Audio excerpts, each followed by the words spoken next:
Alright lads, so today we are going to be jumping into the very hard and more specifically the nightmare difficulty of the Range of Sparta Guild Quest. Finally we get to try out the newest character in Brave Souls, that being Zombie BAMBIETTA. But also, if you are someone that did pull for Zombie BAMBIETTA, we can finally stop using 7th Anniversary Ichigo. Shout out to him though for holding it down for all these years. And in case you are wondering if you can beat the Nightmare difficulty without BAMBIETTA, you can. I know I personally used this team to beat it last time. You might need some duplicates into Ichigo since his damage output isn't as high, compared to some of the newer characters. But there's been a lot of good ranged ARRANCAR killers and they're still perfectly usable. Now though, we get to try out the new Zombie BAMBIETTA. And I'm very curious to see how she is going to perform, because one thing we obviously do know with BAMBIETTA is that she's designed differently compared to some of the newer characters, and by that she can't get a spiritual pressure boost. She still, of course, wants to inflict status augments, but most of her damage is going to come from inflicting status augments. So like always, the best way to build BAMBIETTA is to give it as much spiritual pressure as possible. These 3 accessories, for example. And me personally, I'm choosing to go with these links just to get a good mixture of strong attack damage and more strong attack damage at full stamina. Now, for today's video, keep in mind my soul bomb is going to hit a tad bit harder if you only have BAMBIETTA 1.5,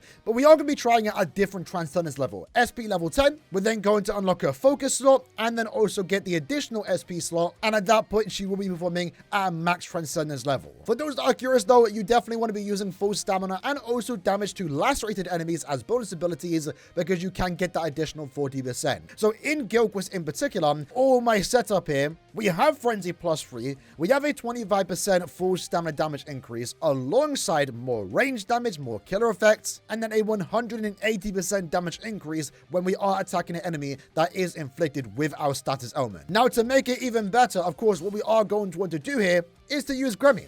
And with Gremmy equipped, like always, right, we'll get that extra 20% strong attack damage, which BAMBIETTA clearly does need, and an additional 30% more damage to enemies that are inflicted with an element. So more damage to BAMBIETTA. If you want to take that even further, you can use the additional Mugetsu link to get 20% more strong attack damage. Now for the third slot, just use any normal attack damage character. Best in slot, and unfortunately I do not own this character, you can use Robert. Robert himself is going to be the best normal attack damage character for this phase, especially if you have a team like this where we're using BAMBIETTA and also Gremmy, because Robert will get the bust from Gremmy. Robert, after 30 kills, also provides a 20% strong attack damage buff for your entire team, so if you are missing Mugetsu for some reason, you actually don't need him when you have Robert in the team. Since this character's damage output does matter, because she will be doing additional damage, I'm going with a full golden chappy holo bait build, while also using these 3 particular links. Now, you could use 1000 Year Blood with Aizen, and Aizen for me likely would be a better character in this slot, but the thing is, I only have him 3.5, whereas Rukia, I do have max transcended. And the thing with Aizen, right, is that while he can do some crazy damage if he does get an attack boost, that will mean he has to inflict a status augment. And with BAMBIETTA in the team, I doubt he's actually going to inflict status augments all that often. With that said though, let's take it into the quest and see how BAMBIETTA does perform when she finally has Frenzy+3. Now remember, this is in the very hard difficulty, so we're going to try out first here and see how she does go.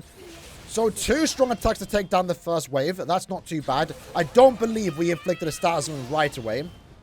But damage output's looking good. It feels so weird. It feels so weird to not have a spiritual pressure boost, because usually you got to work around that, right? When you take a character into a particular guild, because unfortunately we took some damage there, so let's try that again. But that's kind of the idea with BAMBIETTA, is that she doesn't... There are times where you clear so fast that you can't reapply your spiritual pressure boost. And the idea is that BAMBIETTA will never have to do that. So she just does straight damage. So go in here, let's soul bomb into the tomb. Let Rukia finish up so we can have some strong attacks ready. SA1 upwards, go here into the 3. Use our 1, there we go. And then SA2 into the 1. And with our first attempt, we did get 44 seconds remaining. But I didn't feel too bad. That honestly didn't feel too bad for our very first run. Even if in this particular video we can't get crazy high scores compared to some of the other phases where they can get like upwards to 50 seconds, like no matter what score she does get here, she is the best lead for this respective Guild Quest phase. So hypothetically, if she can't score as high as, you know, 1000 BAMBIETTA, that's not really that big of a deal, right? This time though, because we only have a limited number of tickets, right, we can't do too many resets or attempts unless we reset the app. Let's try it out in Nightmare though. Let's see how she performs in Nightmare. We were killing the waves in 2 strong attacks, so hopefully we can kind of do something similar. If anything, this is where the lacerate might come in clutch because it will stop the enemies from actually dealing any strong attacks, right? And that could potentially allow someone like Ruki to get some additional damage in. So go in here, SA3 into the 1. Ruki doing some decent damage. We might as well use our Soul Bomb here. Soul Bomb into the 1. This is where having a normal attack damage character is going to be more ideal. Again, Robert would be really good. And I just realized that I keep forgetting that Rukia does not have status immunity. She can actually get inflicted with burn, which means she's losing a lot of DPS here. Definitely have to make that change in our next run. Maybe I will take in Aizen. You know what? I might take in Aizen for our next set of runs. But going here, SA3 into the 1. Back all the way up. Again, the lacerate does stop Tesla from attacking us. And that was decent. Nothing super crazy there, but I feel like the problem was my normal attack damage character. But once more, that run didn't feel too bad. So let's try that again. Basically, the build is the exact same. Aizen in this case, though, is immune to burn, so we don't have to worry about, you know, Ruki taking less damage. And hopefully, during the process of us trying to deal damage here, maybe we want to wait half a second before we use a strong attack so Aizen can get an attack boost. Because if he can, then we're able to do a lot of damage here, right? Right then, so let's go in. Let's use our SA3. Then 2. Did Aizen get attack boost? He did, so that's kind of good. That means he can do some extra bit of damage. Maybe I messed up there by not having a strong attack ready. It's fine, though. That's SA1 into the 3. Going into Lolly with Soul Bomb. SA1. I guess that, again, one kind of nice thing is that I don't have to wait to use the Soul Bomb for the SP boost to wear off. I can just kind of use it straight away. And Aizen is good to have here to do some extra damage himself.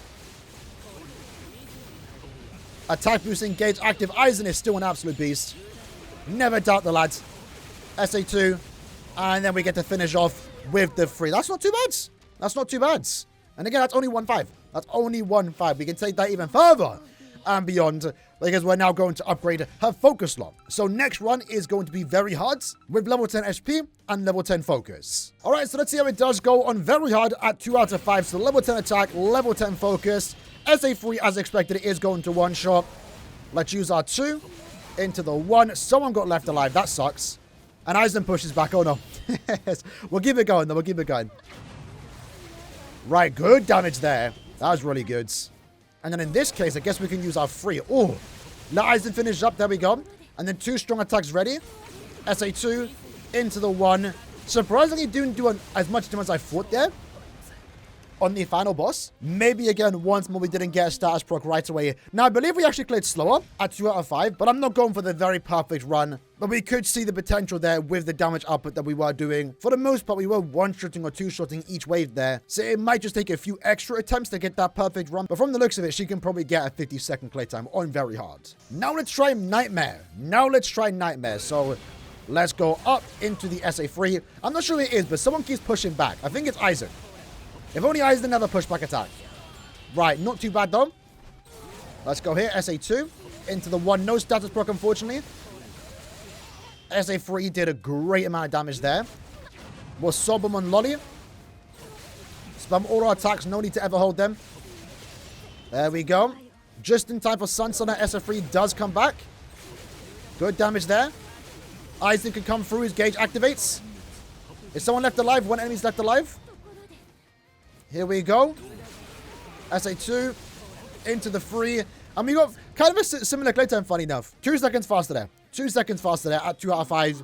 Damage output for the time being, though, doesn't seem to be much of an issue. It just really comes down to if you do get that status proc or not, right? If we get the status proc, we do a lot of damage. If not, obviously, you'll notice not so much damage. And it's very telling when you use a strong attack, whether you do hit the enemy when they're lacerated and burned or not, because the difference is kind of crazy. Next up, though, for those that are wondering, we are now using Bambietta at max Transcendence. So 1,000 additional SP, 1,000 additional focus, and also 500 additional attack. So now let's see what happens when we take a max Transcendent Bambietta in the very hard difficulty. Let's use our SA3. We should, for the most part, be able to one-shot all the waves, assume we get a status proc right away, and I'm able to hit everyone, right? So, Soul Bomb into the 1. SA2 does come back in time. SA2 didn't get a status proc right away, but we should be able to finish up with an SA3. Not quite, unfortunately. So again, it is still RNG dependent. We need to get that status proc. Didn't get the 50, unfortunately, but still. The strong attacks that she does have, with the damage output, now max Transcendence, both of those combined, it does allow us to almost one-shot every single wave. And they work very well together. You basically use your SA3, then you use your 2 and 1. Sometimes even 2 to take down the second wave. Soul Bomb into a first strong attack for wave 3. 2 strong attacks on wave 4. And then 1 strong attack 3 on the final wave should be enough to very easily get a 50-second clear time at max Transcendence sometime in the future whenever we are doing the very hard difficulty. Next up, jumping into the Nightmare difficulty. Here we go. Let's use our 3 into the 1. We 2-shot a boss right there. You love to see it. Didn't get a status proc there. It's very telling when you inflict a status on someone or not. But this is why we have Aizen in the team to come through and follow up with some extra damage. Again, as always, we'll Soul Bomb into the 1.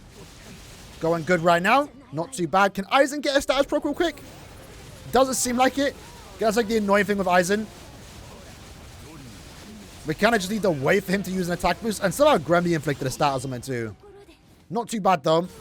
SA2. 3. Really good damage there on the final boss. Unfortunately, though, we didn't get the perfect RNG, right? So this character still is RNG dependent. You need to get those status procs. Because funny enough, even though we are max Transcended here, we only cleared like 3 seconds faster when compared to 2.5. But we can definitely get faster than this. That final boss we could probably take out in 2 strong attacks, but ended up using 3 strong attacks because we didn't get a status proc.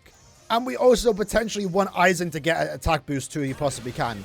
Like, if you do it right away, that'd be great. Really good there. I think an SA1 into a 3 is probably the best play.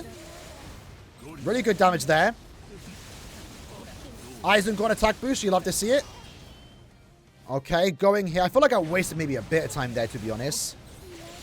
That was good. That was really good, actually. That's 3. Oh, okay. Okay. SA2 into the 1. Can we get a 40? So close to a 40. Just about. Just about. I think with this in particular, we can try and shoot for 40 seconds remaining. Let's try and make this our final run, though. So we're going to start off using our 1. We do get a status proc, so let's follow up with the 3. Good thus far. SA2 into the 1. Aizen come through. Finish up, lads. Take down Lily Net. There we go. Just in time for the Soul Bomb. Into the 1. Then use our 2. Aizen did a bit of damage there. Going into Sunson. Hopefully we can get a status proc. Yes, we can. Into the 1. Aizen finish up. Okay, decent thus far, right? SA2, no status proc on Tesla. You gotta be joking. You gotta be joking. So close, man. That was a perfect run right until the end. One more try. One more try. The definitive final attempt. Here we go. We do get a status proc. Follow up with the 3. There we go. Lovely. Lily now, I believe. SA2 into the 1. Aizen come through. There we go. And he's got his attack boost. Oh, my God. Oh, my God. Soul Bomb. 1. I think I almost missed the SA1 there. 2. Aizen come through. Lovely. Follow up with the 3. Status proc on the 3. Aizen come through with the nads. Oh my God. Oh my God. SA1. There we go. Come on. So close. I'm counting it. Bro. How did the run mess up? That was basically 40 seconds. I'll take it. Basically. I don't want to reset too much just for the sake of a video, but I definitely will be shooting for like 43, 4-ish seconds remaining. That was basically a 40-second run. Just somehow one enemy just didn't get hit, and then Aizen for some reason. I don't know what Aizen's doing. He's playing games. He's playing games. But that's basically Zombie Bambietta in a nutshell when it comes to Guild Quest content. I think she's good. She's able to get pretty good scores. For the time being, of course, she is the definitive best leader for the ranged ARRANCAR Guild Quest. Do you need it to beat it? No. Ichigo, 7th anniversary is still good enough. If you don't have Bambietta, use him, right? The thing is, though, we didn't even showcase the best Bambietta team because I do not own Robert, right? If you have Robert, it's even better because Aizen is tied behind getting status procs, which obviously is hard for him to do because Bambietta's hogging all of it. So Robert will be able to do a lot of damage himself, get the benefits from someone like Grammy, and those two will be able to get really high scores together. Really good synergy between those 3 characters too. And again, like I did state when this character first came out, I like the idea that they tried to do with this character, right? We see many times if a character clears too fast, their spiritual pressure boost can wear off while the enemy is still inflicted with a status ailment, so they lose out on their DPS. It feels weird using a character like this where she doesn't ever lose a spiritual pressure boost. So at that point, all you have to really worry about is just spam all your strong attacks whenever they are available. And that was kind of nice, so I do like the way they did design her, but you still notice the RNG aspect where she needs to get those status procs. Owetsu, like I mentioned, is a very similar character, where he isn't tied behind having that spiritual pressure boost. But Owetsu doesn't need to inflict status ailments, right? BAMBIETTA still does. So you'll notice when you aren't inflicting a status ailment, because the damage output difference is definitely crazy, right? 180%. But what I do like, though, which maybe we didn't really get to even demonstrate in the video, I'd like to say we did. The last rate on BAMBIETTA is really good because it does stop the enemy from even doing damage. So that gives you that extra bit of protection, especially if you aren't using someone like Gremmy and also Aizen in the same team. You know, Gremmy has the Vortex, Aizen has the barriers. If you aren't using them and you're clearing slower, that last rate is definitely going to come in handy. Now, BAMBIETTA only has a 2-second debilitator, so I believe overall her status ailments does last 4 seconds. That seems long enough. Honestly, it seemed long enough that I'm able to use 1 or 2 strong attacks. I don't think at any point in this video did I use a strong attack right when her status ailment wore off. And again, I think the best part about her too is the strong attacks that she does have. It does make going for them very fast play times, especially in Nightmare difficulty. Her damage output's clearly good enough to get fast play times, and lucky for her, she does have good strong attacks too. More so than SA2 and 3. The SA3 is able to take out all the enemies. The SA2, if you position it correctly, is able to do that as well. And then you can combo that into an SA1 to take down a wave in just 2 strong attacks. So yeah, personally, I don't regret max trans setting her, and I don't think her damage output was a lack of an issue. It's more so, just like other characters too, you need to get those status procs. So when you are using her, you might find yourself resetting a tad bit, and that definitely could add to your overall time spent in guild quests. When it does go right, you are doing a lot of damage. So despite her not having any berserker, it didn't seem like that big of a deal for the time being. And either way, she's a great lead for the range ARRANCAR guild quest, something that we've been needing, been wanting. So happy to finally have her. And if you're a BAMBIETTA fan, it's another BAMBIETTA that you can use in guild quest. Because right now, BAMBIETTA is holding down the ARRANCAR guild quest, by the way. You use the swimsuit one, she's the best lead for the melee ARRANCAR guild quest. And then now you have the zombie BAMBIETTA, the best lead for the ranged ARRANCAR guild quest. Either way, hope you guys enjoyed the video. See you guys next time. Take care and peace.